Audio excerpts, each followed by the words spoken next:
आणि एज्युकेशनमध्ये अत्यंत महत्त्वाचे घटक आहेत. तुमचं घर आहे समजा, तुमच्या घरामध्ये खाण्यापिण्यावर तुम्ही खर्च जो आहे तो कमी केला आणि कपड्यावरचा खर्च वाढवला तर जी परिस्थिती तयार होईल तशा स्वरूपाची, किंवा घरातला जो सामान आहे, फर्निचर आहे, त्याच्यावरचा खर्च वाढवला. याचा दुसरा परिणाम असाही आहे, सॉरी मी इंटरप्ट करतो, पण याचा दुसरा परिणाम असाही आहे, मगाशी टिळक सर ते म्हणत होते की आपण भाववाढीचा जो एक ठराविक हे आहे ते ठीक आहे, परंतु जी एज्युकेशनल भाववाढ आहे किंवा जी हेल्थकेअरची भाववाढ आहे त्याचा आपल्यालाही फटका बसतो. अगदी खरं आहे. कारण ज्या वेळेला आपल्या घरच्या मेड्स आणि पाणीपुरीवाले हे पब्लिक सर्व्हिस वापरू शकत नाही, त्याच्या किमती वाढतात, त्या किमती आपल्याही खर्चामध्ये रिफ्लेक्ट होत असतात. त्यामुळे हे सगळ्या गोष्टी आपल्याशी निगडीत आहेत. अगदी सगळ्यात महत्त्वाचा मुद्दा म्हणजे जर आपण भाववाढीचा विचार केला, 8 ते 9% भाववाढ ही होते. इन्फ्लेशन साधारण 8 ते 9% इतका आपण गृहीत धरतो. त्या प्रमाणे ही महागाईचा दर जो आहे तो वाढत असतो. तुमचा पगार काही त्या मानानं त्या पटीनं वाढतो अशी परिस्थिती नसते.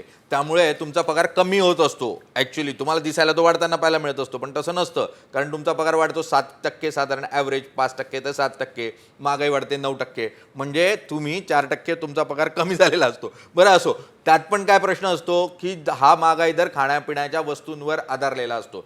जर तुम्ही जसं जोशी आत्ता म्हटले, एज्युकेशन आणि हेल्थकेअर या 2 सेक्टरवर, म्हणजे शिक्षण आणि आरोग्य या सेक्टरमधलं इन्फ्लेशन बघितलं तर ते इन्फ्लेशन 20% ते 30%पर्यंतचं असतं. त्यामुळे आरोग्याच्या सुविधा या अत्यंत महाग झालेल्या असतात, शिक्षण अत्यंत महाग झालेलं असतं. मग आपण नेहमी म्हणतो, अरे मी मास्टरपर्यंत शिकलो, 6,000 रुपये खर्च आले, आता माझ्या मुलाला मी वर्षाला 1.5 लाख रुपये फी भरतो. त्या स्वरूपाचं चर्चा जी आहे ती घडते, कारण त्याला काही पर्याय उरत नाही. कारण तिथे खूप मोठ्या प्रमाणावर भाववाढ होताना पाहायला मिळते आणि सरकार शिक्षणातून काढता पाय करतंय, खाजगीकरणाकडे जात आहे. आपण यावर चर्चा करणार आहोत. परत मी जैन मॅडम मी तुमच्याकडे येतो, कारण महिला खूप महत्त्वाच्या आहेत. आणि घोषणा केली होती त्यांनी महिलांसाठी खूप काही देऊ म्हणून. SC/ST महिलांसाठी दिलेलं आहे थोडं. हां, तर SC/ST महिलांकडे आणि इतर महिलांच्या मुद्द्यावर 2 कोटीपर्यंतचं त्यांनी विदाऊट कोलॅटरल म्हटलेलं आहे. तर अत्यंत महत्त्वाचं आहे, SC/ST महिलांसाठी आहे मात्र ते. त्यामुळे त्या विषयाकडे मी तुमच्याकडे येतो. मी परत ॲग्रिकल्चर सेक्टरकडे जाण्यासाठी म्हणून मी आपल्याबरोबर पुण्याहून मान्यवर जोडले गेलेले आहेत. आदिनाथ चव्हाण आहेत आपल्याकडे. आदिनाथ चव्हाणांकडे जाऊयात आणि त्याचबरोबर या ठिकाणी इतरही मान्यवर आपल्याबरोबर आहेत. आपण त्यांच्याकडूनही जाणून घेण्याचा प्रयत्न करू. बाळासाहेब आपल्याबरोबर मुंबई स्टुडिओमध्ये आहे. आपण आदिनाथ चव्हाणांकडे जाऊयात. आदिनाथ चव्हाण सर, तुम्ही म्हणत होतात की जी अपेक्षा होती कृषी क्षेत्राला मुख्यतः ती नाही आहे, मात्र फूड प्रोसेसिंगमध्ये भरीव का या ठिकाणी गुंतवणूक दिसतीये. कसं बघताय याकडे?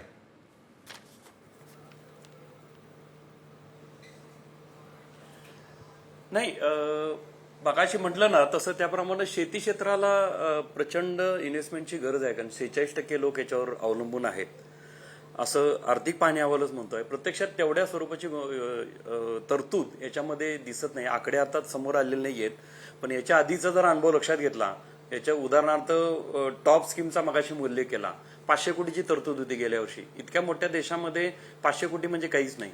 यावर्षी सुद्धा पुन्हा भाजीपाला आणि फळांना महत्व द्यायचं अर्थमंत्र्यांनी ठरवलंय, पण प्रत्यक्षात तरतूद काय ते कळालेलं नाहीये.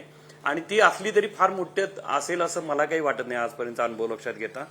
100 जिल्ह्यांचा जो उल्लेख झाला त्याच्यामध्ये मागास जिल्हे अपेक्षित दिसत आहेत, त्याच्यामध्ये गुंतवणूक करायचा सरकारचा विचार दिसतो आहे. पण प्रत्यक्षात महाराष्ट्रामधले काही जिल्हे, विशेषतः विदर्भ, मराठवाडा आणि खानदेश यातले जिल्हे असावेत, कारण पश्चिम महाराष्ट्रामध्ये तशी बऱ्यापैकी शेतीमध्ये सुबत्ता आहे. पण हे जर वगळलं तर मागाशी म्हटलं तसं पल्सेसमध्ये तूर, उडीद, मसूरला आत्मनिर्भर बनवण्याचा त्यांनी उल्लेख केला. प्रत्यक्षात सरकारची धोरणं मात्र उलटी असतात. सरकार खूप मोठ्या प्रमाणावर आयात करतं. अजून सुद्धा या पद्धतीची आयात सुरू आहे.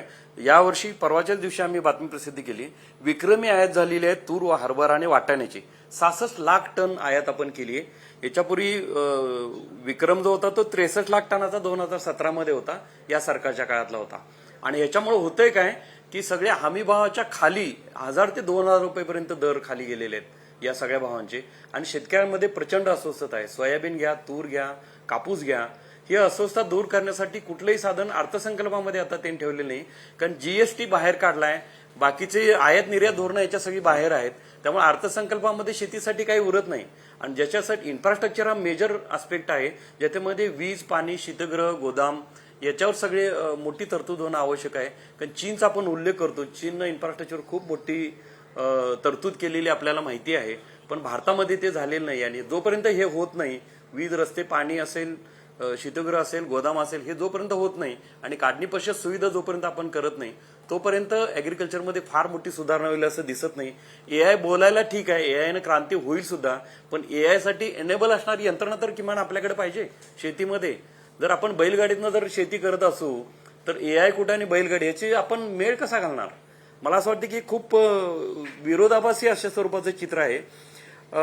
मगाशी म्हटलं तसं बिहारला त्यांनी खूप झुकतं माप दिलेलं आहे, मकाना बोर्ड आहे किंवा फूड प्रोसेसिंगसाठी बिहारमध्ये ते सेंटर करतायत. पण रेस्ट ऑफ देशाचं काय की ज्या देशामध्ये आपण महाराष्ट्रामध्ये आपण हॉर्टिकल्चरमध्ये फळं आणि भाजीपाल्यामध्ये आपण आघाडीवर आहोत. पण ही आघाडी आता जर प्रोसेसिंग नाही आणलं तर ही आघाडी आपण लॉंग टर्म मध्ये नाही टिकू शकणार. डेअरीमध्ये आपण आघाडीवर आहोत. तर मला असं वाटतं की हे थोडंसं पुढच्या दृष्टीनं चॅलेंजिंग होत राहील. आणि एकूण जर बघितलं तर सगळीकडे लक्ष्मी प्रसन्न कदाचित झाली असेल, अगदी. पण शेतीवर काही लक्ष्मी प्रसन्न झालेली मला काही अगदी दिसत काही नाहीये. वाटत नाही, हरकत नाही. निश्चितपणे आपण बाळासाहेब